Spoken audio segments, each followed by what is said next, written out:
अस्सलाम वालेकुम। आपको पता है कि 23वां सिपारा है सूरह सिफ़ात हमने शुरू किया है और उसी को सूरह सिफ़ात को कंटिन्यू कर रहे हैं। बिस्मिल्लाहिर्रहमानिर्रहीम। बल्कि आज तो वो अपने आप को हवाला कर रहे हैं 26 और एक दूसरे की तरफ रुख करेगा, सवाल व जवाब करेंगे 27 और कहेंगे क्या तुम ही हमारे पास आते थे बड़े ज़ोर से 28। वो जवाबन कहेंगे बल्कि तुम ही ईमान लाने वाले ना थे 29 और हमारा तुम पर कुछ ज़ोर तो ना था बल्कि तुम खुद सरकश लोग थे 30। हमारे बारे में तो हमारे रब की बात पूरी हो गई, हम सबको मज़ा चखना ही है 31। तो हमने तुमको गुमराह किया और हम खुद भी गुमराह थे 32। बस वो उस रोज़ अजाब में एक दूसरे के शरीक होंगे और हम मुजरिमों के साथ ऐसा ही किया करते हैं 34। उनकी हालत ये थी कि जब उनसे कहा जाता था कि अल्लाह के सिवा कोई माबूद नहीं तो वो गरूर किया करते थे 35 और कहा करते थे क्या हम एक दीवाने शायर के कहने से अपने माबूद को छोड़ दें 36। बल्कि वो तो हक़ लेकर आए हैं और वो दूसरे रसूलों की तस्दीक करते हैं 37। बिलाशुबा तुम ज़रूर दर्दनाक अजाब का मज़ा चखने वाले हो 38 और तुमको उसका बदला मिलेगा जो तुम करते थे। हाँ मगर जो अल्लाह के ख़ास बंदे हैं 40 और उनके लिए रोज़ी है जिनका हाल मालूम है यानी मेवाजात उनका एहतराम किया जाएगा 42।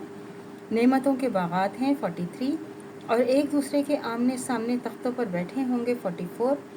उनके सामने शराब का जाम लाया जाएगा जो बहती हुई शराब से भरा हुआ होगा, सफ़ेद होगी, पीने वालों के लिए निहायत लजीज होगी 46। उस शराब से ना तो सर में दर्द होगा और ना वो मतवाले होंगे 47 और उनके पास नीचे निगाह वाली बड़ी बड़ी आँखों वाली औरतें होंगी 48। गोया कि वो महफूज अंडे हैं 49। फिर वो एक दूसरे की तरफ रुख करके सवाल व जवाब करेंगे 50। एक कहने वाला उनमें से कहेगा कि मेरा एक हम नशीन था 51 जो कहता था क्या तुम भी ऐसी बातों के बावर करने वाले हो 52 कि जब हम मर गए और मट्टी और हड्डियां हो गए तो क्या हमको जज़ा और सज़ा मिलेगी 53।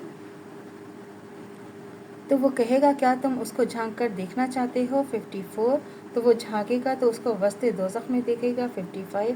कहेगा अल्लाह की कसम तू तो मुझे हलाक ही कर चुका था 56।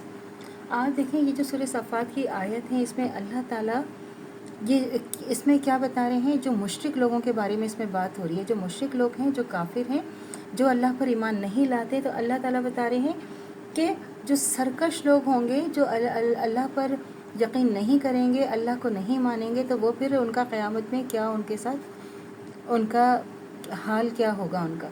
अब फिर वो कहेंगे कि भाई हमें तो लोगों ने गुमराह किया या जो भी वो कहेंगे, लेकिन उसके बाद तो ठिकाना जब भी उनका दोस्ती होगा और फिर वो लोग कहेंगे हम तो खुद ही गुमराह थे, हम तुम्हें क्या बताते। तो अल्लाह ताला कह रहे हैं कि जो अल्लाह के ख़ास बंदे हैं उनको जो उसका इनाम जब क़यामत के में जब आखिरत आएगी, क़यामत आएगी, उसके बाद जो उनको इनाम दिया जाएगा उसका फिर कोई नेमुल बदल नहीं होगा। वो हमेशा हमेशा की ज़िंदगी उसमें रहेंगे फिर, और उनके लिए मेवाजात होंगे। फिर उनके लिए जो चीज़ सोचेंगे उनके लिए हाजिर कर दी जाएगी। तो अल्लाह से दुआ करनी चाहिए जो हमारी ईमान है मर्तदन कायम दायम रहे, ख़ात्मा बिल खैर ईमान पर हो। इजाज़त दीजिए। अल्लाह हाफ़िज़। मेरे चैनल को लाइक कीजिए, शेयर कीजिए, सब्सक्राइब कीजिए। शुक्रिया।